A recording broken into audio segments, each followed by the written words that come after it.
ഈശോമിശിഹായ്ക്ക് സ്തുതിയായിരിക്കട്ടെ. എല്ലാവർക്കും മൗണ്ടൻ ബോയിലേക്ക് സ്വാഗതം.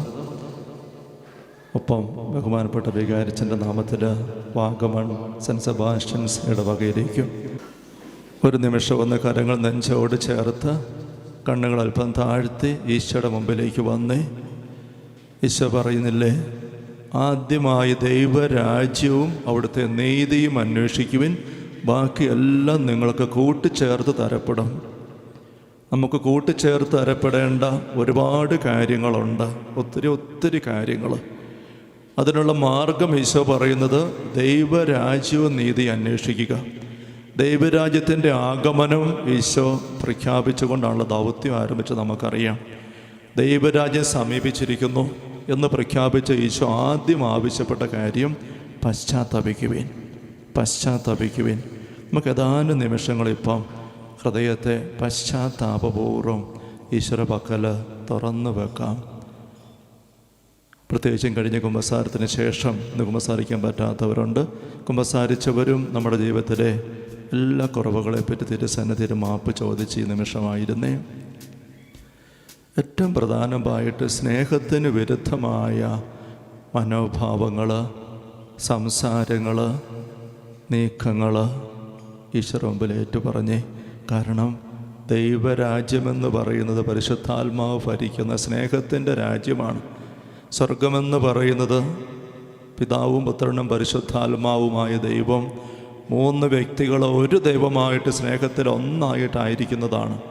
ആ അനുഭവത്തിലേക്കാണ് നമ്മൾ വളരേണ്ടതും വിളിക്കപ്പെട്ടതും. അതിന് വിരുദ്ധമായതാണ് ഏറ്റവും വലിയ പാപം. സ്നേഹത്തിന് വിരുദ്ധമായ പാപം ഈശോയുടെ ഏകകൽപ്പന സ്നേഹിക്കാനാണല്ലോ. ആരോടെങ്കിലും എൻ്റെ ഉള്ളിൽ എനിക്ക് നീരസമുണ്ടോ, അകൽച്ചയുണ്ടോ, ഞാൻ വെറുത്ത് മാറ്റി വെച്ചിട്ടുണ്ടോ, എനിക്കങ്ങനെ ആരോടുമില്ല എന്ന് ആരും ചിന്തിക്കരുത്. നമുക്കെല്ലാവർക്കും ഉണ്ട് സ്നേഹമുള്ളവരെ.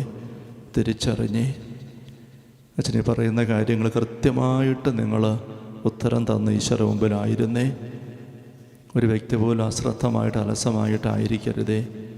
എൻ്റെ ഈശോയെ അങ്ങ് എനിക്ക് നൽകിയിരിക്കുന്ന ജീവിത പങ്കാളി, അല്ലെ അപ്പൻ, അമ്മ, കൂടപ്പിറപ്പുകൾ, മക്കൾ, മറ്റ് കുടുംബാംഗങ്ങൾ, എൻ്റെ സമൂഹത്തിലെ അംഗങ്ങൾ, എൻ്റെ അയൽക്കാർ, ഇടവകയിലുള്ള അച്ഛൻ, അല്ല സിസ്റ്റേഴ്സ്, അങ്ങനെ ചിന്തിച്ചേ. ഞാൻ എൻ്റെ ഹൃദയത്തോട് ചേർത്ത് പിടിക്കാതെ മാറ്റി വച്ചിരിക്കുന്നതായിട്ട് ആരൊക്കെയുണ്ടോ ആ ബന്ധമെല്ലാം ഈശ്വരൻ എന്നെ വെച്ചിട്ട്, എൻ്റെ ഈശോയെ അങ്ങയുടെ സ്നേഹത്തിൻ്റെ കൽപ്പന ഞാൻ ലംഘിച്ചിട്ടുണ്ട്. എനിക്ക് ഇന്ന ആൾക്കാരോട് എൻ്റെ ഉള്ളിൻ്റെ ഉള്ളിൽ നീരസമുണ്ട്, അമർഷമുണ്ട്, വെറുപ്പുണ്ട്. എന്നോട് ക്ഷമിക്കണേ. അങ്ങയോട് ചേർന്ന് നിൽക്കാൻ എന്നെ സഹായിക്കണേ. ഹൃദയത്തിൽ ആത്മാർത്ഥമായിട്ട് പ്രാർത്ഥിച്ച് സ്നേഹമുള്ളവരെ, നമ്മുടെ ഒരുക്കം പോലെയാണ് നമ്മൾ ദൈവരാജ്യത്തിൻ്റെ അനുഭവത്തിലേക്ക് വരിക. അതനുസരിച്ചാണ് നമ്മൾ അവസാനത്തെ ആരാധനയിൽ വിടുതലിന് യോഗ്യരായിട്ട് ഭവിക്കുന്നത്. ഉള്ളൊരുക്കാത്തവരിലേക്ക് കൃപ ഒഴുകുകയല്ല. അവിടെ ഇപ്പം തന്നെ ഉള്ളൊരുക്കിക്ക് എല്ലാവരെയും അരൂപയിൽ, ഭാവനയിൽ ഇരു കരങ്ങൾക്കകത്തേക്ക് ചേർത്ത്, ചങ്കത്തോട് ചേർത്ത് പിടിക്കാൻ മാത്രം നിനക്ക് സ്നേഹമുണ്ടോ? ഇല്ലാത്തത് വിധിച്ചും വെറുത്തും പെറുപെറുത്തും മാറ്റിവെച്ചത് ഈശ്വര മാപ്പ് ചോദിച്ചേ. നമുക്ക് പിതാവിൻ്റെ പക്കൽ ഈശോയുടെ ദാരുണമായ പീഡാസഹനങ്ങളെ ഓർത്ത് ഞങ്ങളുടെ മേലും ലോകം മുഴുവൻ്റെ മേലും കരുണയായിരിക്കണമേ എന്ന് പാടി പ്രാർത്ഥിക്കാം.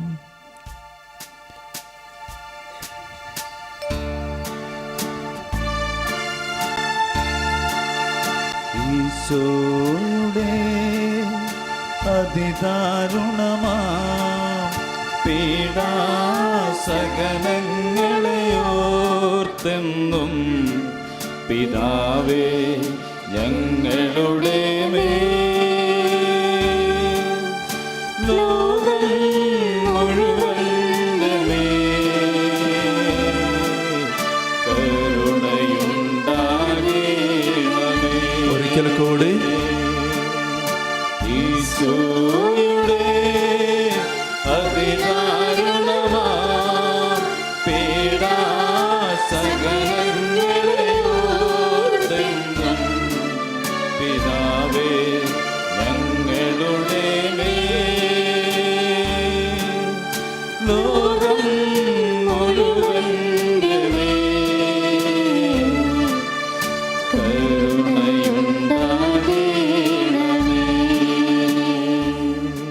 വ്യക്തിപരമായ ജീവിതത്തിലേക്ക് ഒന്ന് നോക്കാം.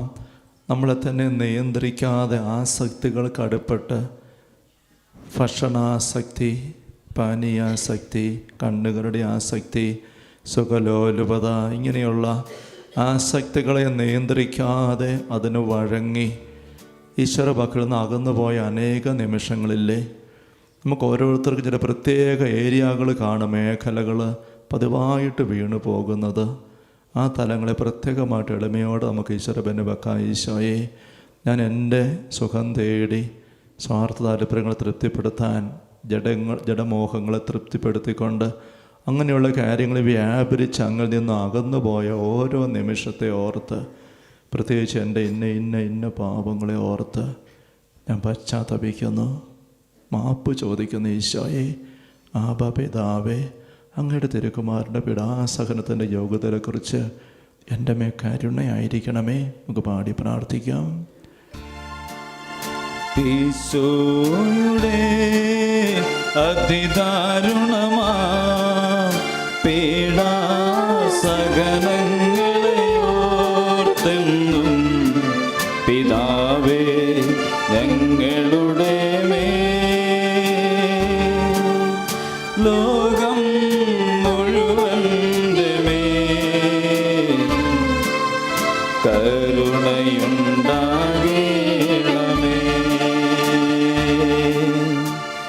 നമുക്ക് ഈശോ തന്ന ആത്മീയ ബോധ്യങ്ങളെ എത്രയോ പ്രാവശ്യം നമ്മൾ അവഗണിച്ചിട്ടുണ്ട്. ചെയ്യാമെന്ന് പറഞ്ഞിട്ട് ചെയ്യാതെ, മന്ദിരത്തോട്ടത്തിലേക്ക് പോകാമെന്ന് പറഞ്ഞിട്ട് പോകാതിരുന്ന നല്ലവനായി കാണപ്പെട്ട ആ മകനെ പോലെ എന്തുമാത്രം ആത്മീയ ബോധ്യങ്ങൾ ഓരോ ധ്യാനത്തിൻ്റെ അവസരത്തിലും കുമ്പസാരത്തിലും തനിച്ചുള്ള വചനവായന പ്രാർത്ഥനയ്ക്ക് ഈശോ നമുക്ക് തന്നിരിക്കുന്നു. ഇനി മുതൽ ഞാൻ ഈ രീതിയിൽ പ്രാർത്ഥിക്കും, ഇങ്ങനെയൊക്കെ ജീവിക്കും തീരുമാനം പറഞ്ഞിട്ട് ഏതാനും ദിവസങ്ങൾ കഴിഞ്ഞപ്പോൾ അതെല്ലാം അവഗണിച്ച് അവിടത്തേക്ക് ഒരു വിലയും കൊടുക്കാതെ വേറെ വഴിക്ക് പോയ അവിശ്വസ്തതയുടെ, സ്ഥിരതയില്ലായ്മയുടെ, ഗൗരവമില്ലായ്മയുടെ, വാക്ക് പാലിക്കാത്തതിൻ്റെ എല്ലാ നിമിഷങ്ങളെ ഈശോയോടൊന്ന് മാപ്പ് ചോദിച്ചേ. ഈശോയെ, എന്നെ പഠിപ്പിക്കണേ, ഇനിയും പഠിപ്പിക്കണേ, ഞാൻ പഠിച്ചു കൊള്ളാം. നീ പഠിപ്പിക്കുന്നതെല്ലാം ഇനി ഞാൻ പാലിച്ച് ജീവിച്ചു കൊള്ളാം. ഈശോയെ, ഇതുവരെ അങ്ങ് പഠിപ്പിച്ചത് അവഗണിച്ചും അതിനെ ഉപേക്ഷിച്ചും പോയ ഓരോ നിമിഷത്തിനും ഞാൻ മാപ്പ് ചോദിക്കുന്നു. ഓരോരുത്തരും ഒന്ന് ആത്മശോധന ചെയ്ത് നോക്കിക്കേ. ഈശോയ്ക്ക് കൊടുത്ത ഉറപ്പുകൾ പാലിച്ചിട്ടുണ്ടോ? കഴിഞ്ഞ ശുശ്രൂഷയുടെ, കഴിഞ്ഞ ധ്യാനത്തിന്, കഴിഞ്ഞ കുമ്പസാരത്തിന് നമുക്ക് ഈശോയുടെ മാപ്പ് ചോദിക്കാം.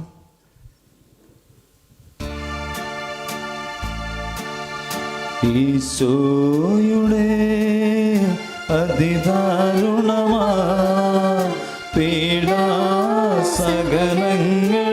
ഓർത്തെന്നും പിതാവേ ഞങ്ങളുടെ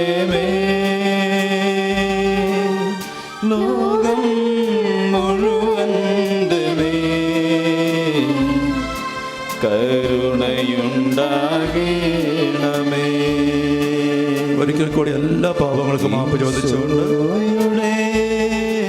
അതിദാരുണമാ പീഡാസഹനങ്ങളെ ഓർത്തെന്നും പിതാവേ ഞങ്ങളുടെ ലോകം മുഴുവൻ്റെ മേൽ കരുണയുണ്ടാകണമേ. കരങ്ങൾ തുറന്ന് പിടിച്ച് തല കുനിച്ച് നിൽക്കുക.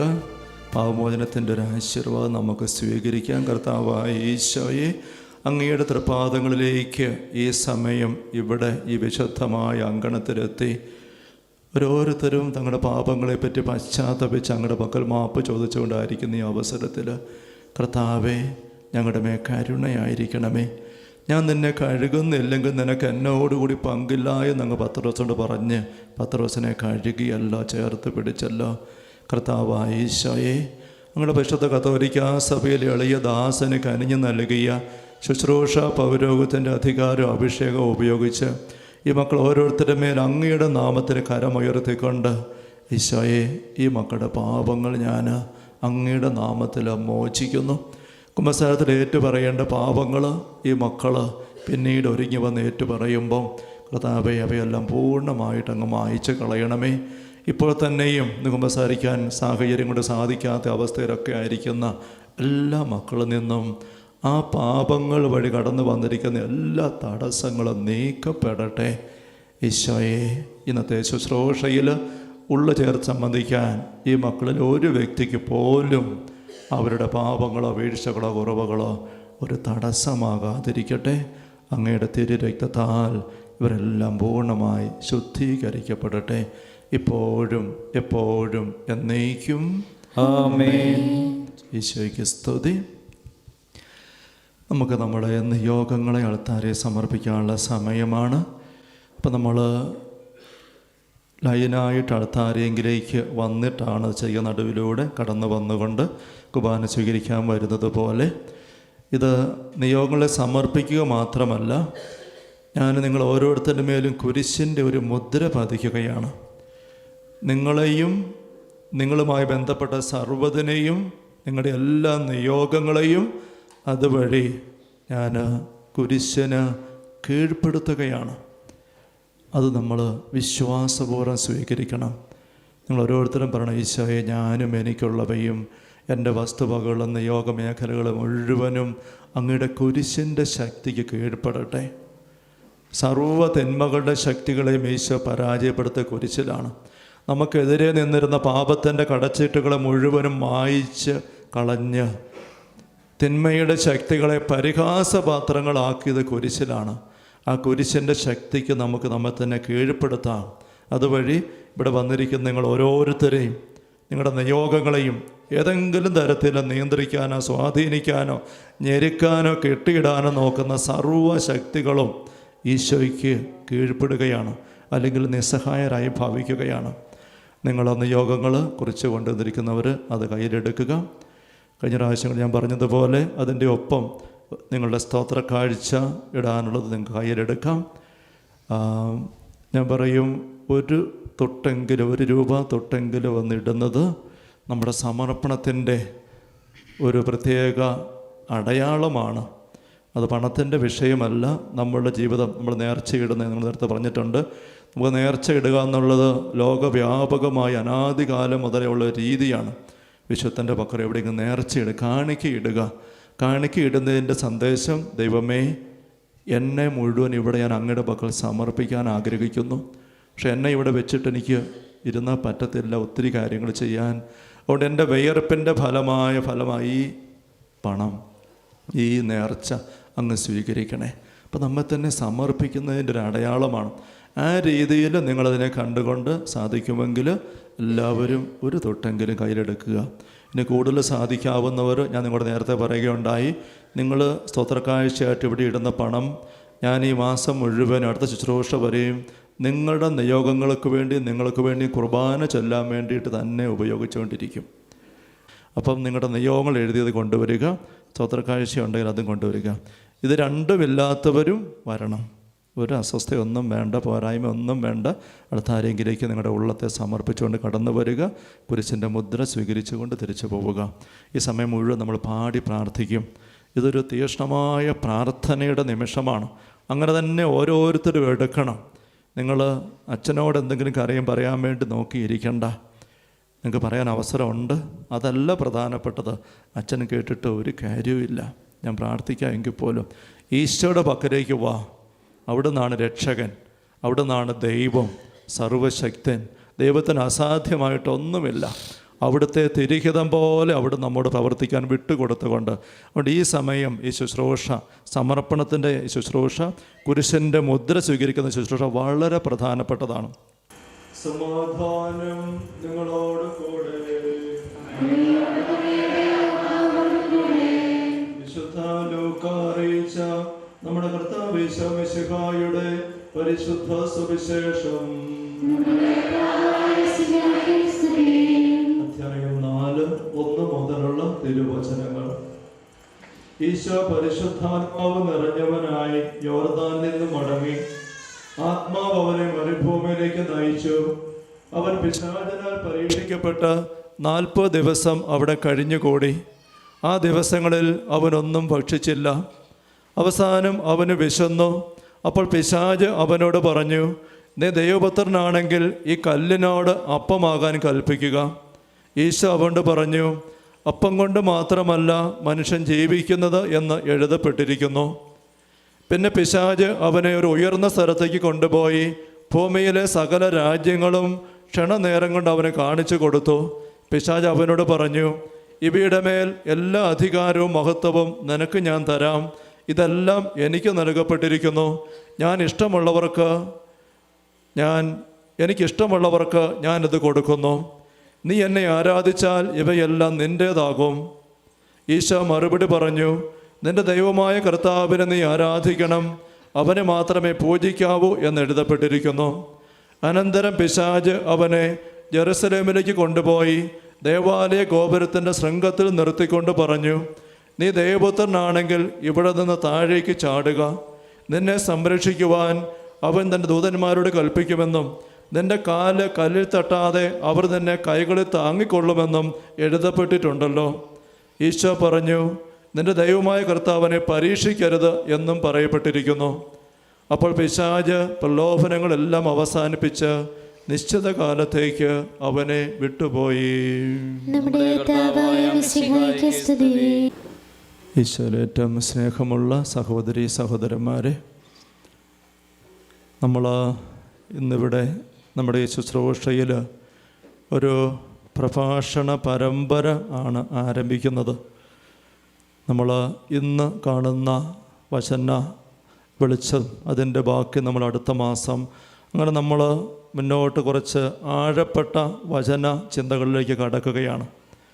നമ്മൾ ഇന്ന് ചിന്താവിഷയമാക്കുന്നത് നമുക്കല്പം വിചിത്രമായിട്ടും അപ്രതീക്ഷിതമായിട്ടും തോന്നാവുന്ന ഒരു വിഷയമാണ്.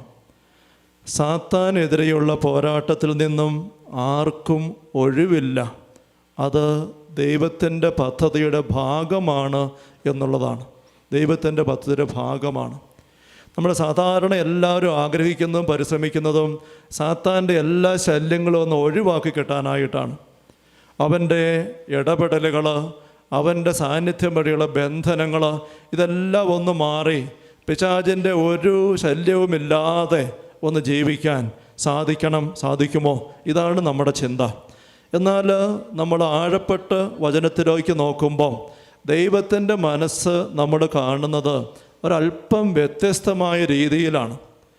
സാത്താൻ്റെ പരീക്ഷണങ്ങളും കെണികളും അവൻ്റെ ഇടപെടലുകളും ഒന്നുമില്ലാതെ അങ്ങനെ സ്വസ്ഥമായിട്ട് ജീവിച്ചു പോകുന്ന ഒരു ജീവിതത്തെക്കാൾ സാത്താനോട്, പിശാചിനോട്, അവൻ്റെ ദൂതന്മാരോട് നിരന്തരം നമ്മൾ പടവെട്ടിക്കയറി അവസാനം വരെയും അങ്ങനെയുള്ള ഒരു ആത്മീയ ജീവിതം, അതാണ് ദൈവം നമുക്ക് വേണ്ടി കരുതി വച്ചിരിക്കുന്നത്. വിശുദ്ധ പാദ്രി പിയോയുടെ ജീവിതത്തിലെ ഒരു കൊച്ചു സംഭവം, അദ്ദേഹം ഒരു ബാലനായിരിക്കുമ്പം ഒരു ദർശനത്തിൽ വളരെ സുന്ദരനായ, തേജസ്സുറ്റ, സുമുഖനായ, രാജാവിനെ പോലെ തോന്നിക്കുന്ന, സൂര്യനെ പോലെ പ്രകാശിക്കുന്ന, അദ്ദേഹം പറയുന്നത് അങ്ങനെയാണ്, ഒരു വ്യക്തി അടുത്ത് വന്ന് ഈ ബാലൻ്റെ കൈക്ക് പിടിച്ച് അദ്ദേഹത്തെ കൊണ്ട് പുറത്തേക്ക് പോയി ഒരു മൈതാനത്തിലേക്ക്. എന്നിട്ട് കൊണ്ടുപോയ ആൾ ഇവനെ മൈതാനത്തിൽ കൊണ്ടുവരുമ്പോൾ ആ മൈതാനത്തിൽ പയ്യൻ കാണുന്നത് മൈതാനത്തിൻ്റെ 2 വശത്തും 2 സൈന്യങ്ങൾ ഇങ്ങനെ പടപൊരുതാൻ വേണ്ടി നിൽക്കുകയാണ്.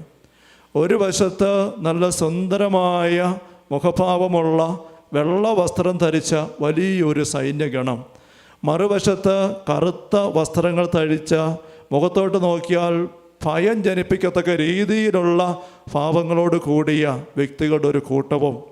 ഇവയ്ക്കിടയിൽ ഇങ്ങനെ അമ്പരം നിൽക്കുമ്പോൾ ഈ പയ്യൻ കാണുകയാണ്, ഈ ഇരുണ്ട വശത്ത് നിന്നും ഒരു വളരെ അജാനുബാഹുമായ മല്ലൻ മുന്നോട്ട് നടന്ന് ഈ പയ്യൻ്റെ നേർക്ക് വരികയാണ്. അവൻ്റെ മുഖഭാവമല്ലാതെ ഭയപ്പെടുത്തുന്നതാണ്. ഇത് കണ്ട് ബാലനായ പദ്രബിയോ ഭയന്ന് ഈശ്വര പക്കലേക്ക്, ഈ വെളിച്ചമായി വന്ന സുന്ദരനായ വ്യക്തി ഈശോയാണെന്ന് അത് തിരിച്ചറിയുകയാണ്.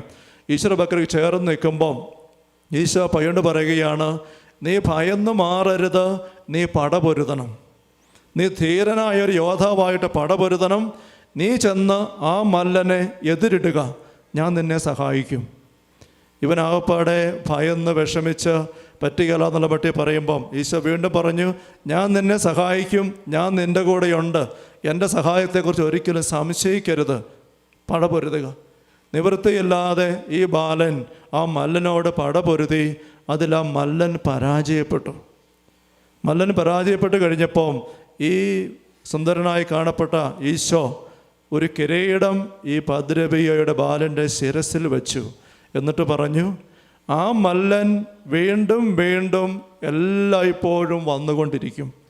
നീ അവനോട് നിരന്തരം പടപൊരുതണം, എൻ്റെ സഹായം നിനക്കെന്നും ഉണ്ടായിരിക്കും. Hallelujah, hallelujah, hallelujah. എന്താണ് ഈശോ ബാലനോട് പറഞ്ഞതെന്ന് മനസ്സിലായോ? ആ മല്ലൻ വീണ്ടും വീണ്ടും എന്നും വന്നുകൊണ്ടിരിക്കും. നീ അവനോട് പടപൊരുതണം. എൻ്റെ സഹായത്തെപ്പറ്റി നീ ഒരിക്കലും സംശയിക്കരുത്. നമ്മൾ വേണേൽ ചിന്തിക്കും, പാദ്രബിയയുടെ വിളി ഒരു പ്രത്യേക വിളിയായിരുന്നല്ലോ, ഒരു വൈദികനായി അങ്ങനെ വിശുദ്ധമായ രീതിയിൽ ശക്തമായ ശുശ്രൂഷ ചെയ്യാൻ. അതുകൊണ്ട് ദൈവം കൊടുത്ത ഒരു വെളിപ്പെടുത്തലായിരിക്കും. അങ്ങനെയല്ല എന്നാണ് നമ്മൾ വിശുദ്ധ ഗ്രന്ഥത്തിലേക്ക് നോക്കുമ്പോൾ നമുക്ക് മനസ്സിലാക്കാൻ സാധിക്കുന്നത്. Hallelujah, hallelujah. നമ്മൾ എഫേസോസ് ലേഖനത്തിൻ്റെ 6-ാമത്തെ അധ്യായത്തിൽ 12 മുതലുള്ള വാക്യങ്ങളിൽ നമുക്കെല്ലാവർക്കും തന്നെ ഏതാണ്ട് സുപരിചിതമായ ആ വചനഭാഗം കിടപ്പുണ്ടല്ലോ. ആത്മീയ പോരാട്ടത്തെപ്പറ്റി അവിടെ നമ്മൾ വായിക്കുകയാണ്. ആത്മീയ പോരാട്ടം അവിടെ അപ്പസ്തോലൻ തുറന്ന് എഴുതുകയാണ്. എഫേസോസ് ലേഖനം 6-ാം അധ്യായം 10 മുതലുള്ള വാക്യങ്ങളിൽ 12-ാം വാക്യം ഇങ്ങനെയാണ്: നമ്മൾ മാംസത്തിനും രക്തത്തിനും എതിരായിട്ടല്ല, പ്രഭുത്വങ്ങൾക്കും ആധിപത്യങ്ങൾക്കും ഈ അന്ധകാര ലോകത്തിൻ്റെ അധിപന്മാർക്കും സ്വർഗീയ ഇടങ്ങളിൽ വർദ്ധിക്കുന്ന തിന്മയുടെ ദുരാത്മാക്കൾക്കും എതിരായിട്ടാണ് പടവെട്ടുന്നത്. 4 കൂട്ടരെ എണ്ണി പറയുകയാണ്. Hallelujah, hallelujah. ശ്രദ്ധിച്ച്, 4 കൂട്ടരെ എണ്ണി പറഞ്ഞിട്ട് ഇവർക്കെതിരെ നമ്മൾ പടവെട്ടുകയാണെന്ന് പറയുകയാണ്. ദൈവത്തിൻ്റെ തിരുവചനം നമുക്ക് ഓരോരുത്തർക്കും ഉള്ളതാണ്. ഇത് വേറെ ആർക്കെങ്കിലും ഉള്ളതല്ല. നമ്മൾ ഈ വചനം ഇവിടെ പങ്കുവെക്കുന്നത് എന്തെങ്കിലും ഒരു വചനം കുറച്ച് പങ്കുവെച്ച് കേട്ടിട്ട് പോകാൻ വേണ്ടിയല്ല. നിങ്ങൾ ഓരോരുത്തരും ഞാൻ ആരംഭത്തിൽ സൂചിപ്പിച്ചതുപോലെ നേറുന്ന പ്രശ്നങ്ങളും വിഷയങ്ങളുമായിട്ടാണ് ഇവിടെ വന്നിരിക്കുന്നത്. ആ വിഷയങ്ങളെ, പ്രശ്നങ്ങളെ എങ്ങനെയാണ് ഫലപ്രദമായി കൈകാര്യം ചെയ്യേണ്ടത് എന്ന് ഈശോ നമ്മളെ പഠിപ്പിച്ചിട്ടുണ്ട്. ആ പാഠം നമ്മൾ പഠിക്കണം, അത് നമ്മൾ പ്രാവർത്തികമാക്കണം. Hallelujah, hallelujah. കരങ്ങൾ ഉയർത്തി ഹല്ലേലൂയ, ഹല്ലേലൂയ. ശ്രദ്ധയുടെ അരൂപി നമുക്ക് ലഭിക്കട്ടെ. ഹല്ലേലൂയ. അശ്രദ്ധയുടെ എല്ലാ പൈശാചികരും വിട്ടുപോകട്ടെ. ഹല്ലേലൂയ. മയക്കത്തിൻ്റെ, ഉറക്കത്തിൻ്റെ, ക്ഷീണത്തിൻ്റെ, തളർച്ചയുടെ അരൂപികളെല്ലാം ഓരോ വ്യക്തിയിൽ നിന്നും ദൂരെ പോകട്ടെ. Hallelujah, hallelujah, hallelujah. ഈ വചനഭാഗത്തിൻ്റെ 10-ാമത്തെ വാക്യം അപ്പോസ്തലൻ ഇങ്ങനെ എഴുതുകയാണ്: കർത്താവിലും അവിടുത്തെ ശക്തിയുടെ പ്രാഭവത്തിലും കരുത്തുള്ളവരാകുവേൻ. നമ്മൾ കരുത്തുള്ളവരാകണം. സാത്താൻ്റെ കുടിലതന്ത്രങ്ങളെ എതിർത്ത് നിൽക്കുവാൻ ദൈവത്തിൻ്റെ എല്ലാ ആയുധങ്ങളും ധരിക്കുവേൻ. അപ്പം 4 കൂട്ടർക്കെതിരെ, മാംസത്തിനും രക്തത്തിനും എതിരായിട്ടുള്ള പ്രഭുത്വങ്ങൾക്കെതിരെ, ആധിപത്യങ്ങൾക്കെതിരെ, അന്ധകാര ലോകത്തിൻ്റെ അധിപന്മാർ, വെളിച്ചത്തിൽ വർദ്ധിക്കുന്ന തിന്മയുടെ ദുരാത്മാക്കൾ. അപ്പം ഇരുട്ടിലുമുണ്ട് പൈശാചിക അരൂപികൾ, വെളിച്ചത്തിലുമുണ്ട്. സ്വർഗീയ ഇടങ്ങളിൽ കയറി വ്യാപരിക്കുന്ന പൈശാചിക അരൂപികളുണ്ട്. വിശുദ്ധമായ തലങ്ങളിൽ പോലും കയറി ശോഭയാർന്ന മാലാഖയെ പോലെ വരുന്ന ദൂതനെപ്പറ്റി അപ്പോസ്തലൻ മുന്നറിയിപ്പ് തരുന്നുണ്ട്. പാപത്തിൻ്റെയും അഴുക്കിൻ്റെയും തിന്മയുടെയും ഇരുട്ട് നിറഞ്ഞ തലങ്ങളിൽ മാത്രമല്ല, സഭയുടെയും വിശുദ്ധരുടെയും കൂട്ടായ്മയുടെ തലത്തിൽ പോലും പൈശാചിക അരൂപികൾ കയറി വരുന്നു. അപ്പോൾ 2 തരത്തിലും നമ്മൾ ശ്രദ്ധ എടുക്കേണ്ട തലങ്ങളാണ് എന്ന് അപ്പോസ്തലൻ പറയുകയാണ്. അപ്പോൾ ഇവർക്കെതിരെ നമ്മൾ കരുത്തുള്ളവരായി പടപൊരുതാൻ ഒരുങ്ങാനായിട്ട് പറയുകയാണ്. ഒരുങ്ങിയിരിക്കുക. നമ്മളിന്ന് വായിച്ച് കേട്ടതായ സുവിശേഷ ഭാഗം ലൂക്കായുടെ സുവിശേഷം 4-ാമത്തെ അധ്യായം 1-ാമത്തെ വാക്യം. ചിലപ്പോൾ നമ്മൾ എന്നും കേട്ട് ശ്രദ്ധിക്കാതെ പോകുന്നൊരു കാര്യമാണ്. സ്നാനം സ്വീകരിച്ച ഈശോയെ പരിശുദ്ധാത്മാവ് നയിക്കുകയാണ്. എങ്ങോട്ടാണ് നയിക്കുക? എങ്ങോട്ടാണ് നയിച്ചത്? മരുഭൂമിയിലേക്ക്. എന്തിനായിട്ടാണ് നയിച്ചത്? എന്തിനായിട്ടാണ് നയിച്ചത്? വാ തുറന്ന് പറഞ്ഞ് എന്തിനു വേണ്ടിയിട്ടാണ് പരിശുദ്ധാത്മാവ് സ്നാനപ്പെട്ട ഈശോയെ മരുഭൂമിയിലേക്ക് നയിച്ചത്? പിശാചിനാൽ പരീക്ഷിക്കപ്പെടാൻ വേണ്ടി. പിശാചിനാൽ പരീക്ഷിക്കപ്പെടാൻ വേണ്ടി പരിശുദ്ധാത്മാവ് ഈശോയെ മരുഭൂമിയിലേക്ക് നയിക്കുകയാണ്. അപ്പം പരിശുദ്ധാത്മാവ് നിറഞ്ഞ ഈശോയെ പിശാചിൽ നിന്നും പരിശുദ്ധാത്മാവ് ഒഴിവാക്കിക്കൊണ്ടല്ലേ പോകേണ്ടിയിരുന്നത്? നമ്മൾ ചിന്തിക്കുന്ന പോലെ ആണെങ്കിൽ ആണോ? നമ്മൾ ചിന്തിക്കുന്ന പോലെ ആണെങ്കിൽ പിശാചിൻ്റെ എല്ലാ ഉപദ്രവങ്ങളും നമ്മളെ സംരക്ഷിച്ച് വേറെ വഴിക്ക് കൊണ്ടുപോകണേ എന്നാണ് നമുക്ക് പ്രാർത്ഥിക്കാൻ തോന്നുക, നമ്മൾ പ്രാർത്ഥിക്കുന്നതും. പക്ഷെ ഇവിടെ നമ്മൾ യഥാർത്ഥത്തിൽ കാണുന്നത് അങ്ങനെയല്ല. പരിശുദ്ധാത്മാവ് ഈശോയെ മരുഭൂമിയിലേക്ക് കൊണ്ടുപോയി പിശാചിനാൽ പരീക്ഷിക്കപ്പെടാൻ. ബെനഡിക്റ്റ് പാപ്പ ഇതേപ്പറ്റി ജീസസ് ഓഫ് നസ്രത്ത് എന്നുള്ള പുസ്തകത്തിൽ വ്യാഖ്യാനിച്ചുകൊണ്ട് കുറിക്കുമ്പം പഠിപ്പിക്കുന്നുണ്ട്, ദൈവം എപ്പോഴും മനുഷ്യനെ പരീക്ഷിക്കും, പരീക്ഷയിടും. എന്തിനാണ് അധ്യാപകർ സ്കൂളിൽ പിള്ളേർക്ക് പരീക്ഷയിടുന്നത്? തോൽപ്പിക്കാനാണോ ജയിപ്പിക്കാനാണോ? തോൽപ്പിക്കാനാണോ ജയിപ്പിക്കാനാണോ? ജയിപ്പിക്കാൻ. പരീക്ഷ ഒന്നും വിടാതിരുന്നാൽ ഒരു കുട്ടിയുടെ മാർക്ക്, ഗ്രേഡ് എങ്ങനെ അറിയാൻ പറ്റും? ഇല്ലേ? പരീക്ഷ വരുമ്പോൾ നമുക്ക് പിള്ളേർക്ക് ഭയങ്കര ഞെരുക്കമാണ്. പക്ഷേ പരീക്ഷയിലൂടെ കടന്നു പോയെങ്കിലേ അടുത്ത ക്ലാസ്സിൽ കയറാൻ പറ്റുള്ളൂ. അല്ല ചുമ്മാ ഓൾ പാസ്സായിട്ട് കയറ്റി വിടാനേ പറ്റുള്ളൂ. അങ്ങനെയല്ല, യോഗ്യതയോടുകൂടെ അടുത്ത ക്ലാസ്സിലേക്ക് കയറണമെങ്കിൽ ഒരു കുട്ടി പരീക്ഷയ്ക്ക് വിധേയപ്പെടണം. അതുകൊണ്ട് പരീക്ഷ ഇടുകയാണ്. ഇപ്പോൾ എന്നിട്ട് പപ്പ പറയുകയാണ്, ദൈവം പരീക്ഷിക്കും, നമുക്ക് പരീക്ഷയിടും. അബ്രാഹത്തെ പരീക്ഷിക്കുവാൻ തീരുമാനിച്ചു. നമ്മൾ വായിക്കുന്നുണ്ട് പഴയ നിയമത്തിൽ, നീ സ്നേഹിക്കുന്നതിൻ്റെ ഏകപുത്രനെ കൊണ്ട് എനിക്ക് ബലി അർപ്പിക്കുക. അത് അബ്രാഹാം തോറ്റു തുന്നമ്പാടി പോകാൻ വേണ്ടി അല്ല, മറിച്ച് ദൈവത്തോടുള്ള സ്നേഹം എല്ലാറ്റിലുപരി ഏറ്റുപറഞ്ഞുകൊണ്ട് വിശ്വാസികളുടെ പിതാവായിട്ട് അബ്രാഹത്തെ ഗ്രേഡ് കൂട്ടി കയറ്റിയിരുത്താൻ വേണ്ടിയിട്ട് ദൈവമിട്ട പരീക്ഷയാണ്. ദൈവം എപ്പോഴും പരീക്ഷിക്കുന്നു. യോഹന്നാൻ സുവിശേഷം 6-ാമത്തെ അധ്യായത്തിൽ 5000 പേർക്ക് ഭക്ഷണം അപ്പം കൊടുക്കുന്ന അത്ഭുതത്തിന് മുമ്പ് ഈശോ കണ്ണുയർത്തി നോക്കി ജനാവലി വരുന്നത് കണ്ടു. പീരിപ്പസിന് ചോദിക്കുക, ഇവർക്കെല്ലാം ഭക്ഷിക്കാൻ നാം എവിടുന്ന് കൊടുക്കും? യോഹന്നാൻ അവിടെ എഴുതിയിരിക്കുകയാണ്, ഇതവനെ പരീക്ഷിക്കുവാൻ വേണ്ടി ഈശോ ചോദിച്ചതാണ്. Hallelujah, hallelujah, hallelujah. ഇതവനെ പരീക്ഷിക്കാൻ വേണ്ടി ഈശോ ചോദിച്ചതാണ്. എന്താണ് ചെയ്യേണ്ടത് ഈശോ മുൻകൂട്ടി മനസ്സിൽ കരുതിയിരുന്നു. അപ്പം നമ്മളെയും ദൈവം പരീക്ഷിക്കും. തോറ്റുപോകുന്ന കാണാനല്ല, ജയിച്ച് കയറി വരുന്ന കാണാൻ. ബെനഡിക്റ്റ് പാപ്പ പറയുകയാണ്, ദൈവം പരീക്ഷിക്കുന്നു, എന്നാൽ സാത്താൻ പ്രലോഭിപ്പിക്കുന്നു. സാത്താന് ഒരു പരീക്ഷ ഇടുന്നുണ്ട്. സാത്താൻ പരീക്ഷ ഇടുമ്പോൾ അവൻ്റെ ഉദ്ദേശം നമ്മൾ തോക്കണം. എങ്ങനെയെങ്കിലും നമ്മൾ തോറ്റ് തുന്നം പാടി നാണം കെട്ട് നശിക്കണം. അതിനു വേണ്ടിയിട്ടാണ് അവൻ്റെ പരീക്ഷ. പരീക്ഷയും പ്രലോഭനവും ഏതാണ്ട് മാറി മാറി ഉപയോഗിക്കുന്ന 2 വാക്കുകളാണ് ബൈബിളിൽ. പരീക്ഷയിൽ ഞങ്ങളെ ഉൾപ്പെടുത്തരുതേ എന്ന് സ്വർഗസ്ഥനായ പിതാവേ എന്ന പ്രാർത്ഥനയിൽ നമ്മൾ പ്രാർത്ഥിക്കാൻ ഈശോ ആവശ്യപ്പെട്ടിട്ടുണ്ട്. പരീക്ഷയിൽ ഉൾപ്പെടുത്തരുതേ എന്ന് പ്രാർത്ഥിക്കാനായിട്ട് ഈശോ ആവശ്യപ്പെടുന്നത് അങ്ങനെയാണെങ്കിൽ എങ്ങനെയാണ് മനസ്സിലാക്കേണ്ടത്? ദൈവം നമ്മളെ പരീക്ഷയിലേക്ക് നയിക്കുന്നുണ്ട്, ഗ്രേഡ് കൂട്ടാൻ വേണ്ടി, വിജയിപ്പിക്കാൻ വേണ്ടി. അങ്ങനെയാണെങ്കിൽ പിന്നെ എന്തുകൊണ്ടാണ് ഈശോ പരീക്ഷയിൽ ഞങ്ങളെ ഉൾപ്പെടുത്തരുതേ എന്ന് പ്രാർത്ഥിക്കാൻ ആവശ്യപ്പെട്ടിരിക്കുന്നത്? അവിടെ പരീക്ഷയിൽ ഉൾപ്പെടുത്തരുതേ എന്ന് പറയുന്നത് പരീക്ഷയിൽ വീണ് പരാജയപ്പെട്ടു പോകാൻ ഞങ്ങൾക്കിട വരുത്തരുതേ എന്നാണ് അതിൻ്റെ അർത്ഥം. പരീക്ഷയിൽ വീണ് പരാജയപ്പെടാൻ ഞങ്ങളെ അനുവദിക്കരുതേ, മറിച്ച് പരീക്ഷയിലൂടെ കടന്ന് വിജയിക്കാൻ ദുഷ്ടനിൽ നിന്ന് ഞങ്ങളെ രക്ഷിക്കണമേ, ദുഷ്ടന് ഇരയായി പോകാൻ ഞങ്ങളെ അനുവദിക്കരുതേ. അതാണ് അതിൻ്റെ അർത്ഥം. ദുഷ്ടൻ്റെ മുമ്പിൽ മട്ടുമറിഞ്ഞ് വീണ് അവന് ഇരയായി പോകാൻ അനുവദിക്കരുതേ എന്നതിനർത്ഥം.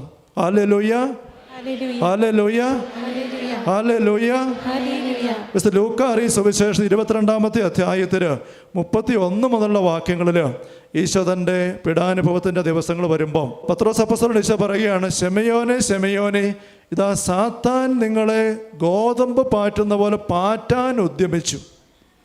യഥാർത്ഥത്തിൽ അതിൻ്റെ ഗ്രീക്കിലെ മൂലം വായിക്കുമ്പം പറയുന്നത് സാത്താൻ നിങ്ങളെ ഗോതമ്പ് പാറ്റുന്ന പോലെ പാറ്റാൻ അനുവാദം ചോദിച്ചിരിക്കുന്നു എന്നാണ്. അനുവാദം ചോദിച്ചിരിക്കുന്നു. അനുവാദം ഈശോ കൊടുത്തോ ഇല്ലയോ എന്ന് തെളിച്ച് പറയുന്നില്ല. അനുവാദം കൊടുത്തോ ഇല്ലെന്ന് തെളിച്ച് പറയുന്നില്ല. അടുത്ത വാക്യം ഈശോ പറയുന്നത് ഇങ്ങനെയാണ്: നിന്റെ വിശ്വാസം ക്ഷയിക്കാതിരിക്കാൻ നിനക്ക് വേണ്ടി ഞാൻ പ്രാർത്ഥിച്ചിട്ടുണ്ട്. അടുത്ത വാക്യം വീണ്ടും പറയുകയാണ്: നീ തിരിച്ചു വന്നതിന് ശേഷം നിന്റെ സഹോദരങ്ങളെ ശക്തിപ്പെടുത്തണം. ഈശോ ഇങ്ങനെ പറയുമ്പോൾ ഈശോ എന്താ മനസ്സിൽ കാണുന്നത്? സാത്താൻ നിങ്ങളെ ഗോതമ്പ് പോലെ, അത് ശമയോനെ ശമയോനെ എന്ന് വിളിച്ചിട്ട് നിന്നെ നല്ല നിങ്ങളെ എന്നുള്ള ബഹുവചനമാണ് ഉപയോഗിച്ചിരിക്കുന്നത്. നിങ്ങളെ. പക്ഷേ പത്രോസിനെയാണ് സംബോധന ചെയ്യുന്നത്. അതിന് വേറെ കാരണം പുറത്ത് വരുന്നുണ്ട്. സാത്താൻ നിങ്ങളെ പാറ്റിക്കൊഴിക്കാൻ അനുവാദം ചോദിച്ചിരിക്കുന്നു. ഞാൻ അനുവാദം കൊടുത്തോ ഇല്ലയോ എന്ന് ഈശോ പറയുന്നില്ല. പക്ഷെ വേറൊരു കാര്യം പറയുന്നുണ്ട്: നിന്റെ വിശ്വാസം ക്ഷയിക്കാതിരിക്കാൻ നിനക്ക് വേണ്ടി ഞാൻ പ്രാർത്ഥിച്ചു. എന്തായിരിക്കും അതിനർത്ഥം? എന്തായിരിക്കും അതിനർത്ഥം? അടുത്ത വാക്യം പറയുകയാണ്: നീ തിരിച്ചു വന്നതിന് ശേഷം നിന്റെ സഹോദരങ്ങളെ ശക്തിപ്പെടുത്തണം. കാര്യം പിടികിട്ടിയോ? Hallelujah, hallelujah. എപ്പോഴാ ഒരു വ്യക്തിയുടെ വിശ്വാസം ക്ഷയിക്കാൻ സാധ്യതയുള്ളത്? തകർച്ച വരുമ്പം. പരീക്ഷ, സാത്താൻ്റെ പ്രലോഭനമുണ്ടായി അതിൽ കരുത്തോടെ പിടിച്ചു നിന്ന് വിജയിച്ച് കയറി വരികയാണെങ്കിൽ വിശ്വാസം ക്ഷയിക്കാനുള്ള വല്ല സാധ്യതയുണ്ടോ? വിശ്വാസം ഉണരുകയേ ഉള്ളൂ, വർദ്ധിക്കുകയേ ഉള്ളൂ, തെളിയുകയേ ഉള്ളൂ. ശരിയാണോ? ശരിയാണോ? സാത്താൻ നിന്നെ ഗോതമ്പ് പോലെ പാറ്റാനായിട്ട് അനുവാദം ചോദിച്ചിരിക്കുന്നു. അപ്പോൾ അർത്ഥം എന്താ? ഈശോ അനുവാദം കൊടുത്തു. ഈശോ അനുവാദം കൊടുത്തു. ഈശോ അനുവാദം കൊടുത്തു. അതിനപ്പുറം ഈശോ കണ്ടു പത്രോസ് തട്ടിമറിഞ്ഞു വീഴും. അതും ഈശോ കണ്ടു. നോക്കിക്കേ, കാര്യങ്ങൾ മനസ്സിലായോ? ഈശോയ്ക്ക് വേണമെങ്കിൽ കട്ടായം നോ പറഞ്ഞാൽ മതിയായിരുന്നു. സാത്താൻ അടുക്കുകയല്ല. പക്ഷേ ഈശോ നോ പറഞ്ഞില്ല. ഈശോ അനുവാദം കൊടുത്തു. അതിൻ്റെ അപ്പുറം ഈശോ കണ്ടു പത്രോസ് തള്ളി പറയും, ഇട്ടിട്ട് ഓടും എല്ലാവരും. പക്ഷെ അതിനകത്ത് വിശ്വാസം ക്ഷയിച്ച് നിരാശയിൽ പോകരുത്. അതിനാ ഈശോ പ്രാർത്ഥിച്ചത്. തട്ടിമറിഞ്ഞ് വീണ് ശപിച്ച് ആണയിട്ട് നിഷേധിച്ച് ഈ നിൽക്കുന്ന ഗുരുവിനെ ഞാൻ അറിയില്ല എന്ന് 3 പ്രാവശ്യം പറയുന്ന ആ പാപത്തിൻ്റെ തിരസ്കരണത്തിൻ്റെ പാപം ഉണ്ടായിക്കഴിഞ്ഞ് മാറിക്കഴിഞ്ഞ് ചങ്കുപൊട്ടി കരയുമ്പോൾ വിശ്വാസം കെട്ട് നിരാശയിൽ പോയി യുദാസിനെ പോലെ തൂങ്ങിച്ചാകാൻ ഇടവരല്. മറിച്ച് ദൈവമേ കർത്താവെ തെറ്റിപ്പോയി എന്ന് വീണ്ടും വിശ്വാസര വരാൻ ഈ ശിഷ്യന് സാധിക്കണമേ. നിന്റെ വിശ്വാസം ക്ഷയിക്കാതിരിക്കാൻ നിനക്ക് വേണ്ടി ഞാൻ പ്രാർത്ഥിച്ചിട്ടുണ്ട്. Hallelujah, hallelujah, hallelujah. വീണ്ടും പറയുകയാണ്, നീ തിരിച്ചു വന്ന്. അപ്പം നീ തെറ്റിപ്പോകുന്നർത്ഥം, ഉറപ്പ്. തിരിച്ചു വന്നിട്ട് നിന്റെ സഹോദരങ്ങളെ ശക്തിപ്പെടുത്തണം. അവരും തിരിഞ്ഞും മറിഞ്ഞും എല്ലാം വിടറി വീഴും. ആ ശക്തിപ്പെടുത്തലിനെ ദൗത്യം ഏൽപ്പിക്കാൻ വേണ്ടിയിട്ടാണ് ശമയോനെ ശമയോനെ എന്ന് പറഞ്ഞ് വിളിക്കുക. അപ്പോൾ നോക്കിക്കേ, ഈശോ കണ്ടു സാത്താൻ ചോദിക്കുമ്പം പത്രോസ് പിടിച്ച് നിൽക്കുകയല്ലെന്ന്. എന്നിട്ടും അനുവദിച്ചു. പക്ഷെ അതിനപ്പുറം ഈശോ എന്നിട്ട് പ്രാർത്ഥിക്കുകയാണ്. എന്നാൽ പിന്നെ ഈശോയ്ക്കത് സാത്താനെ അങ്ങ് ഓടിച്ച് വിട്ടിരുന്നെങ്കിൽ ഈ പറഞ്ഞ പ്രശ്നം വല്ലതും ഉണ്ടാകുമായിരുന്നോ? ഇല്ലേ? ആണോ? Hallelujah, hallelujah. അപ്പം നമ്മുടെ ജീവിതത്തിലൊക്കെ ചില അവസരങ്ങളിൽ ഈശോ സാത്താൻ ഞാൻ അവനെ ഒന്ന് പാറ്റട്ടെ, ഞാൻ അവളെ ഒന്ന് പാറ്റിക്കൊഴിക്കട്ടെ എന്ന് ചോദിക്കുമ്പം ഈശോ അനുവദിക്കാൻ സാധ്യതയുണ്ട്. ഇത് കുഴപ്പമായല്ലോ അല്ലേ? ഇത് വിശുദ്ധ ഗ്രന്ഥത്തിൽ കാണുന്നത് അങ്ങനെയാണ്. ഈശോ അനുവദിക്കാൻ സാധ്യതയുണ്ട്. നമുക്കറിയാമല്ലോ, ജോബിൻ്റെ പുസ്തകത്തിൽ ജോബിനെ പറ്റി പറയുന്നത്, സാത്താൻ്റെ ദൈവത്തിൻ്റെ പക്കൽ വരുമ്പം 1-ാമത്തെ അധ്യായത്തിൽ 10-ാമത്തെ വാക്യത്തിൽ ജോബിനെ പറ്റി അവനെപ്പോലെ നീതിമാനും നന്മ ദൈവഭയമുള്ളവനോ വേറെ ആരെങ്കിലും ഉണ്ടോ എന്ന് ചോദിക്കുമ്പം പിശാചിൻ്റെ പരാതി എന്താ? നീ അവനും അവൻ്റെ ഭവനത്തിനും അവൻ്റെ സമ്പത്തിനും ചുറ്റും വേലി കെട്ടി സംരക്ഷണം നൽകിയിരിക്കുകയല്ലേ, അല്ലായിരുന്നെ കാണിക്കാറുന്നു. അപ്പോൾ 3 സംരക്ഷണമാണ്, 3 വേലി അല്ലെ 3 തലത്തിലാണ്, അല്ലെ 3 ഗേറ്റ് ഇട്ട് പൂട്ടിയിരിക്കുകയാണ്. 3 ഗേറ്റ് ഇട്ട്. അതുകൊണ്ടാണ്. അപ്പോൾ ദൈവം എന്താ പറയുന്നത്? ശരി, ഞാൻ 2 ഗേറ്റിൻ്റെ താക്കോലും നിനക്ക് തരാം. അവൻ്റെ സമ്പത്തിൻ്റെ വേലിയുടെ താക്കോലും ഗേറ്റിൻ്റെ താക്കോലും ഭവനത്തിൻ്റെ ഗേറ്റിൻ്റെ താക്കോലും. Hallelujah, hallelujah, hallelujah. ദാഹത്തോടെ ഇരുന്ന് വചനം ശ്രദ്ധിച്ച് ചില ആൾക്കാരുടെ മനസ്സിലൊക്കെ വേറെ എന്തൊക്കെയോ ചിന്തകൾ കാട് കയറുന്നു.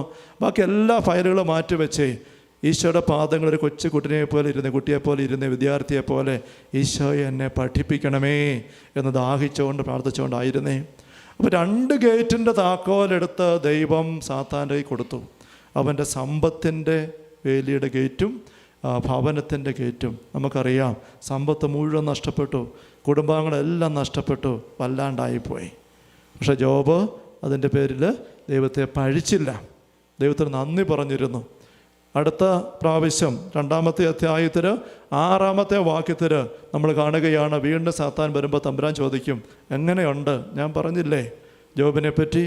പിന്നെ മേത്ത് തൊട്ടാ അറിയാപ്പ കളി അല്ലേ? കളിയൊക്കെ കാര്യമാകുന്ന എപ്പോഴാ? പിള്ളേരോട് നമ്മൾ പറയും മേത്ത് തൊട്ട് കഴിയുമ്പോൾ കളി കാര്യമാകും, അതുവരെ കുഴപ്പമില്ല. അവിടെ മേത്ത് തൊടാൻ നീ അനുവദിച്ചില്ലല്ലോ, അതൊന്ന് തൊടാമെങ്കിൽ ഞാനിപ്പോൾ കാണിച്ചു തരാം. അപ്പോൾ തമ്പുരാൻ 3-ാമത്തെ താക്കോലെടുത്ത് കൊടുത്തു. നീ അവനെ തൊട്ട് കളിച്ചു, പക്ഷേ ആൾ മരിച്ചേക്കരുത്, ജീവനെ തൊട്ടേക്കരുത്. സ്നേഹമുള്ളവരെ, എന്താ അർത്ഥം?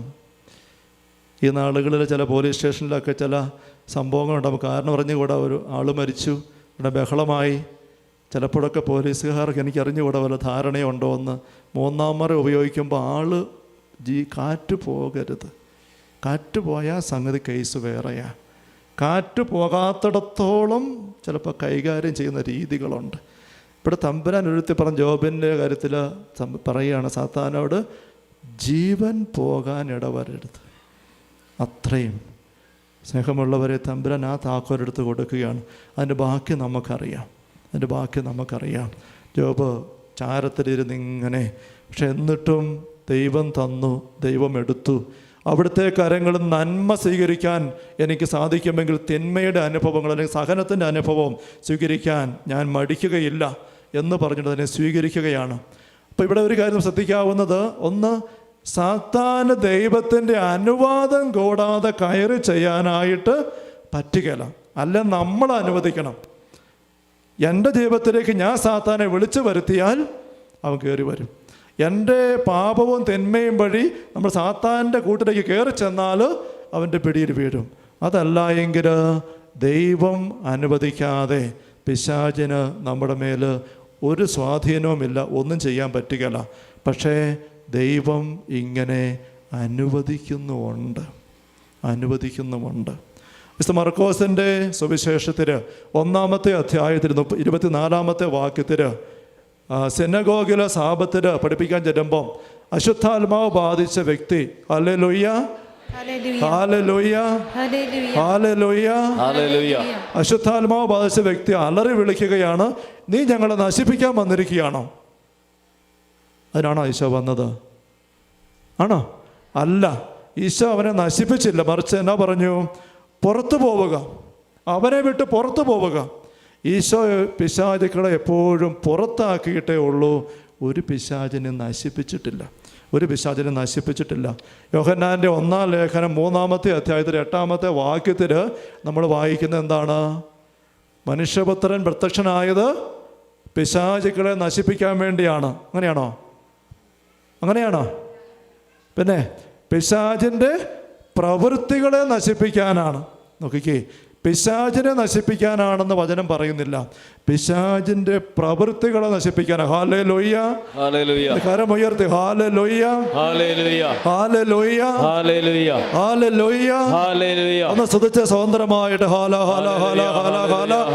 എല്ലാ അസ്വസ്ഥപ്പെടുത്തുന്ന, ഭാരപ്പെടുത്തുന്ന, മയക്കമുണ്ടാക്കുന്ന, തളർച്ചയുണ്ടാക്കുന്ന പൈശാചിക അരുവികളെ യേശുവിന്റെ നാമത്തിൽ കൽപ്പിക്കുന്ന വിട്ടുപോവുക. Hallelujah, hallelujah, hallelujah.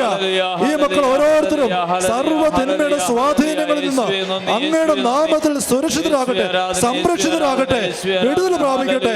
ശ്രദ്ധയോടെ വചനം ശ്രമിക്കാൻ, അത് ഗ്രഹിക്കാൻ കർത്താവേ അങ്ങയുടെ പ്രത്യേകമായ ഇടപെടൽ വഴി കൃപ ലഭിക്കട്ടെ. Hallelujah, hallelujah, hallelujah, hallelujah, hallelujah. നന്ദി, സ്തുതി, സ്തുതി, സ്തുതി, സ്തുതി, സ്തുതി. പിശാചിനെ നശിപ്പിക്കാനല്ല, അവൻ്റെ പ്രവൃത്തികളെ നശിപ്പിക്കാനാണ് ഈശോ വന്നത്. മത്തായിയുടെ സുവിശേഷത്തിൽ 8-ാമത്തെ അധ്യായത്തിൽ 29-ാമത്തെ വാക്യത്തിൽ ഗരേസന്റെ നാട്ടിലെ പിശാച് അതിനെ സുഖപ്പെടുത്തുമ്പോൾ ആ പിശാചുകൾ ചോദിക്കുന്ന ചോദ്യമുണ്ട്, സമയമാകുന്നതിന് മുമ്പ് ഞങ്ങളെ പീഡിപ്പിക്കാൻ നീ വന്നിരിക്കുകയാണോ? സമയമാകുന്നതിന് മുമ്പ്. ഏതാ ഈ സമയം? ഏതാണ് ഈ സമയം? വെളിപാടിൻ്റെ പുസ്തകത്തിൽ 20-ാമത്തെ അധ്യായത്തിൽ 2-ാമത്തെ വാക്യത്തിൽ ആ സമയത്ത് പറയുന്നുണ്ട്. എന്താണ് ആ സമയം? ലോകത്തിൻ്റെ അന്ത്യനാളുകളിലേക്ക് വന്നു കഴിയുമ്പം സാത്താനെ 1000 വർഷത്തേക്ക് ബന്ധിച്ച് അഗ്നിത്തടാകത്തിലിടും. വീണ്ടും അതേ അധ്യായം തന്നെ 10-ാമത്തെ വാക്യത്തിൽ പറയുകയാണ്, അത് കഴിഞ്ഞ് കുറച്ച് നാളത്തേക്ക് സാത്താനെ തുറന്നു വിടും, വീണ്ടും നിത്യകാലത്തേക്ക് ഗന്ധകാഗ്നി തടാകത്തിലേക്ക് സാത്താനും കൂട്ടരും തള്ളപ്പെടും. ആ സമയം ആകുന്നിടം വരെ അവന് സ്വാതന്ത്ര്യമുണ്ട്. വെളിപാടിൻ്റെ പുസ്തകത്തിൽ 12-ാമത്തെ അധ്യായത്തിൽ 8-ാമത്തെ വാക്യത്തിൽ സ്വർഗത്തിൽ നടക്കുന്ന വലിയ പോരാട്ടത്തെപ്പറ്റി നമ്മൾ വായിക്കുന്നുണ്ട്, അല്ലേ? ആരാ പടപൊരുന്നത്? ആർക്ക് തമ്മിലാ യുദ്ധം? മിഖായേലും അതിൻ്റെ ദൂതന്മാരും ആർക്കെതിരെ യുദ്ധം ചെയ്യുന്നു? സർപ്പം, പുരാതന സർപ്പം. അതിനെതിരെ അവൻ്റെ ദൂതന്മാർക്കെതിരെ യുദ്ധം ചെയ്യുകയാണ്. ആ യുദ്ധത്തിൽ സർപ്പവും അവൻ്റെ അനുജന്മാരും പരാജിതരായി. എന്നിട്ട് അവർ സ്വർഗത്തിൽ നിന്നും ഭൂമിയിലേക്ക് വലിച്ചെറിയപ്പെട്ടു. അപ്പോൾ 12-ാമത്തെ വാക്യത്തിൽ പറയുകയാണ്, ഇതാ തനിക്ക് അല്പസമയമേ അവശേഷിച്ചിട്ടുള്ളൂ എന്നറിഞ്ഞ് അരിശം പൂണ്ട പിശാച് ഭൂമിയിലേക്ക് ഇറങ്ങിയിരിക്കുന്നു എന്നാണ്. തനിക്ക് അല്പസമയമേ അവശേഷിച്ചിട്ടുള്ളൂ എന്നറിഞ്ഞ് അരിശം പൂണ്ട പിശാച് ഭൂമിയിലേക്ക് ഇറങ്ങിയിരിക്കുന്നു. അവിടെ നമ്മൾ വീണ്ടും വായിക്കുകയാണ്, ആ സ്ത്രീയും സ്ത്രീയുടെ പുത്രനും അവർ സുരക്ഷിതമായ ഒരു സ്ഥാനത്തേക്ക് മാറ്റപ്പെട്ടു. അത് കഴിയുമ്പോൾ സാത്താൻ ചെയ്യുന്ന എന്താണ്? ദൈവഭയമുള്ളവരും കൽപ്പന പാലിക്കുന്നവർ നീതിമാന്മാരുമായ ആ സ്ത്രീയുടെ മറ്റു സന്തതികൾക്കെതിരെ യുദ്ധം ചെയ്യാൻ സാത്താൻ സർപ്പം പുറപ്പെട്ടുവെന്നാണ്. വീണ്ടും 18-ാമത്തെ വാക്യം 12-ാം അധ്യായം വെളിപാടിൽ അവൻ മണൽത്തിട്ടയിൽ നിലയുറപ്പിച്ചു എന്ന് വായിക്കുകയാണ്. അവൻ മണൽത്തിട്ടയിൽ യുദ്ധത്തിനായി നിലയുറപ്പിച്ചു. എന്താ ഈ മണൽത്തിട്ടയിൽ നിലയുറപ്പിച്ചാലത്തെ മെച്ചം? വടം വലിക്കുമ്പം 2 ടീമായിട്ട് വലിക്കുമ്പം ചിലപ്പോൾ ഒരു ടീമിന് നല്ല ഉറപ്പുള്ള മണ്ണ്, പാറയൊക്കെ ഉള്ള മണ്ണ് കിട്ടിയാൽ അവരവിടെ കാലങ്ങ് കുത്തി അങ്ങ് നിന്ന് കഴിഞ്ഞാൽ, ചാഞ്ഞങ്ങ് നിന്ന് കഴിഞ്ഞാൽ എത്ര പിടിച്ചാലും അനങ്ങുകയില്ല. ഇനി മറു ഗ്രൂപ്പിന് കിട്ടുന്നത് ഇച്ചിരി മണലും പൂഴിയാന്ന് വിചാരിക്കുക. അവരെത്ര കിടന്ന് കാല് കുത്തി പിടിച്ചാലും വലിച്ചു കഴിയുമ്പം അങ്ങ് പോരും. ഇപ്പം ഇവിടെ വചനം പറയുകയാണ്, വെളിപാട് 12:18 സാത്താൻ ഭൂമിയിലെ മനുഷ്യമക്കൾക്കെതിരെ പടപൊരുതാൻ വേണ്ടി നിലയുറപ്പിച്ചിരിക്കുന്നത് മണൽത്തിട്ടയിലാണ്. Hallelujah, hallelujah, hallelujah. അപ്പം എന്താ സംഭവം? ഒരു ഉന്ത് കൊടുത്താൽ മറിഞ്ഞു പോകും. അവൻ്റെ കാലിനടിയിലും മണലാണ്. അതെപ്പോഴാണ് ഊർന്നു പോകുന്ന അറിയത്തില്ല. എന്ന് വെച്ചാൽ അവൻ പരാജിതനാണ്, അടി തെറ്റിയവനാണ്. എങ്കിലും അവന് അല്പസമയം അവശേഷിച്ചിട്ടുണ്ട്. അതുവരെ അവൻ പടപൊരുതും നമുക്കെതിരെ. ആ പോരാട്ടം നമ്മൾ നടത്തണം. ലൂക്കായുടെ സുവിശേഷം 10-ാം അധ്യായം 19-ാമത്തെ വാക്യം, പ്രസിദ്ധമായ മനോഹരമായ ഈശോയുടെ വാഗ്ദാനം നമുക്കറിയാം. ഇതാ പാമ്പുകളുടെയും തേളുകളുടെയും ശത്രുവിൻ്റെ സകല ശക്തികളുടെ മീതെ ചവിട്ടി നടക്കാൻ നിങ്ങൾക്ക് ഞാൻ അധികാരം തന്നിരിക്കുന്നു, ഒന്നും നിങ്ങളെ ഉപദ്രവിക്കുകയില്ല. പാദ്രേബിയ ബാലനായിരിക്കുമ്പം ഈശോ കാണപ്പെട്ട് പറഞ്ഞു, നീ ഭയപ്പെടണ്ട, യുദ്ധം ചെയ്യുക. ഈ മല്ലൻ വീണ്ടും എന്നും വന്നുകൊണ്ടിരിക്കും. പക്ഷേ എൻ്റെ സഹായത്തെക്കുറിച്ച് നീ ഒരിക്കലും സംശയിക്കരുത്. നീ വിജയിക്കും, പക്ഷേ പുറകോട്ട് ഭയന്ന് പിന്മാറരുത്. നീ പട പൊരുതിക്കൊണ്ടേ ഇരിക്കണം. നമുക്ക് ഈശോയുടെ ഒരു വലിയ ഉറപ്പാണ് വിജയത്തെപ്പറ്റി കിട്ടിയിരിക്കുന്നത്. ഒന്നും നിങ്ങളെ ഉപദ്രവിക്കുകയില്ല. പത്രോസിൻ്റെ 1-ാം ലേഖനം 5-ാമത്തെ അധ്യായം 8-ാമത്തെ വാക്യത്തിൽ നമുക്കറിയാം, അലറുന്ന സമൂഹത്തെ പോലെ ആരെ വിഴുങ്ങേണ്ടെന്ന് നോക്കി സാത്താൻ ചുറ്റി നടക്കുന്നുവെന്ന്. യോഹന്നാൻ്റെ 1-ാം ലേഖനം 5-ാം അധ്യായം 18-19 വാക്യങ്ങളിൽ നമ്മൾ വായിക്കുകയാണ്, ലോകം മുഴുവൻ ദുഷ്ടൻ്റെ ശക്തി വലയത്തിലാണ്, പക്ഷേ നാം സത്യസ്വരൂപനിലാണ്, അതുകൊണ്ട് ദുഷ്ടൻ നമ്മളെ തൊടുകയില്ല. അപ്പം ലോകം മുഴുവൻ ദുഷ്ടൻ്റെ ശക്തി വലയത്തിലാണ്. സാത്താൻ്റെ സ്വാധീന ശക്തി ഇല്ലാത്ത ഒരിടവും ഈ ലോകത്തിലില്ല എന്ന് വചനം പറയുന്നു. അവൻ്റെ അഴുക്കും ദുർഗന്ധവും മണവും കൊളുത്തും പിടുത്തവും വലിയും റിമോട്ട് കൺട്രോളും കൊണ്ട് നിറഞ്ഞിരിക്കുകയാണ് ലോകം മുഴുവൻ. പക്ഷെ നമ്മൾ സത്യസ്വരൂപനിലാണ്, അതുകൊണ്ട് ദുഷ്ടൻ നമ്മളെ തൊടുകയില്ല എന്ന് പറഞ്ഞിരിക്കുകയാണ്.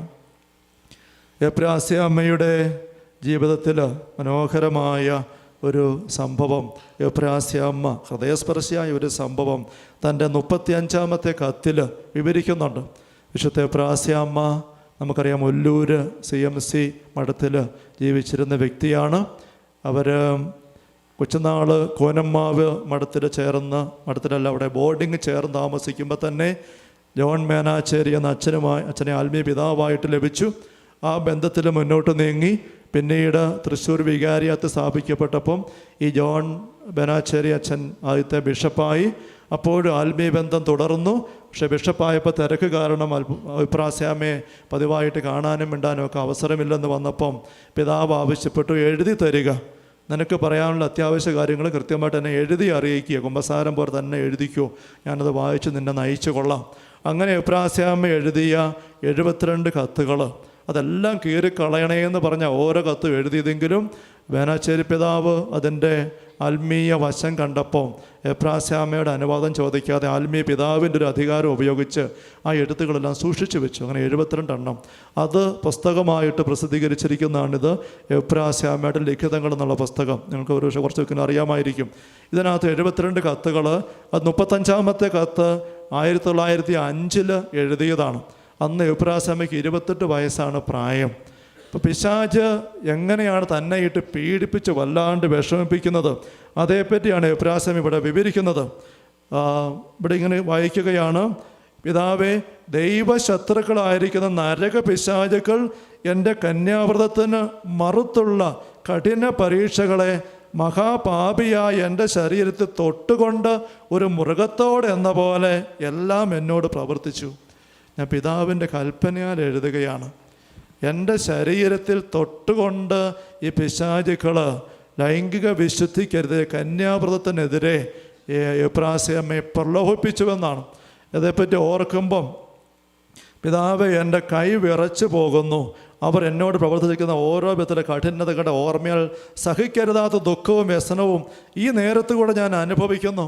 പക്ഷേ പിതാവ് പറഞ്ഞതുകൊണ്ട് ഞാൻ കൈ വിറയ്ക്കുന്ന കരങ്ങളോടുകൂടെ അത് എഴുതുകയാണ്. എന്നിട്ട് പറയുകയാണ്, ഈശോയും മാതാവും എൻ്റെ അടുത്ത് വന്ന് എന്നെ സഹായിച്ചില്ലായിരുന്നെങ്കിൽ ഞാൻ പണ്ടേ നശിച്ചു പോയേനെ. പക്ഷേ അമ്മയും ഈശോയും എന്നെ എപ്പോഴും കൂടെ നിന്നുകൊണ്ട് ഒരു ക്ഷണമെങ്കിലും വിട്ടകലാതെ എൻ്റെ മകളെ ധൈര്യമായിരിക്കുക, നിൻ്റെ മോക്ഷമളവാളം ഞാനായിരിക്കുന്നു എന്ന് പറഞ്ഞുകൊണ്ട് ധൈര്യപ്പെടുത്തി നിൽക്കുക. അമ്മയും അതുപോലെ തന്നെ. അതിനിടയ്ക്ക് ഈശോ ഇങ്ങനെ പറയുകയാണ്, മകളെ, നിൻ്റെ ശക്തിക്ക് അതീതമായി പരീക്ഷിക്കപ്പെടാൻ സമ്മതിക്കില്ല. ആ ഈശോയ്ക്ക് വിട്ടുകൊടുക്കാൻ തയ്യാറാണോ? എങ്ങനെയാണ് ഈശോ നമുക്ക് ബാക്കി പഠിപ്പിക്കും. സ്നേഹമുള്ളവരെ, പള്ളിക്കൂടത്തിൽ ഒരു പുതിയ പാഠം പഠിപ്പിച്ചു കഴിഞ്ഞാൽ പിന്നെ അധ്യാപകൻ ചെയ്യുന്നത് എന്താണെന്നറിയാവോ? ഒന്ന് കണ്ണു തുറന്ന് നോക്കിക്ക്. ക്ലാസ് അവസാനിച്ച് കഴിയുമ്പം, ഒരു പുതിയ പാഠം പഠിപ്പിച്ചു കഴിയുമ്പം എന്നാ ചെയ്യും? ക്ലാസ് അവസാനിക്കുമ്പം ഹോംവർക്ക് കൊടുക്കും, ടെസ്റ്റ് ഇടും. മനസ്സിലായോ? പാഠം ശരിക്കും പഠിച്ചവർ ആ പാഠത്തെ കിട്ടിയ ഫോർമുലകളെല്ലാം ഉപയോഗിച്ച് ആ ടെസ്റ്റ് എഴുതി ജയിക്കാൻ വേണ്ടി ആ ടെസ്റ്റ് ഇടുന്നത്, തോറ്റു തുന്നമ്പാടി വരാനല്ല. അതുകൊണ്ട് ഈശോയ്ക്ക് ടെസ്റ്റ് ഇടാവല്ലോ. ആണോ? ഈശോയ്ക്ക് ടെസ്റ്റ് പേപ്പർ ഇടാവോ? ഹോംവർക്ക് തന്ന് വിട്ടാൽ ചെയ്യാവോ? പേടിക്കാതെ അങ്ങനെ നമ്മൾ കയറി വരണം, തെളിഞ്ഞ് വരണം. സ്നേഹമുള്ളവരെ, ഒരു നിമിഷം കൂടി ഒന്ന് കണ്ണടച്ച് നമ്മൾ അപ്പവും മേഞ്ഞ് ഒരുക്കി സമർപ്പിക്കാൻ പോവുകയാണല്ലോ. കുർബാന അൾത്താരയിൽ നമ്മുടെ ജീവിതം മുഴുവൻ അവിടത്തേക്ക് ഏൽപ്പിച്ച് കൊടുത്തേ. നമ്മളെ നോക്കിയിട്ട്, ജോബിനെ നോക്കിയിട്ടെന്ന പോലെ, എബ്രാസ്യാമ്മയെ നോക്കിയിട്ടെന്ന പോലെ, എൻ്റെ തമ്പുരാനും എനിക്ക് വേണ്ടി ചോര ചിന്തി മരിച്ച് സാത്താനെ തകർത്ത എൻ്റെ തമ്പുരാനും അഭിമാനിക്കാൻ സാധിക്കുന്ന ഒരു മോളായി എനിക്കും മാറണം. ഈശോയെ, ഞാൻ അങ്ങനെ വിശ്വസിക്കുന്നു, എന്നെ അങ്ങേക്ക് വിട്ടു തരുന്നു. ഞാൻ ഭയപ്പെടുകയല്ല, നിൻ്റെ സാന്നിധ്യം എനിക്കുണ്ടല്ലോ. അമ്മയുടെ സാന്നിധ്യം എനിക്ക് എപ്പോഴും ഉണ്ടല്ലോ. അത് മതി ഈശോയെ. എന്നെ ശക്തിപ്പെടുത്തണേ. എൻ്റെ നിയോഗങ്ങളും ജീവിതം മുഴുവനും അൾത്താരയിൽ അപ്പത്തുറമ്പിനോടൊപ്പം ഞാൻ സമർപ്പിക്കുന്നു ഈശോയെ. നന്ദി സ്തുതി, നന്ദി സ്തുതി, നന്ദി സ്തുതി, നന്ദി സ്തുതി.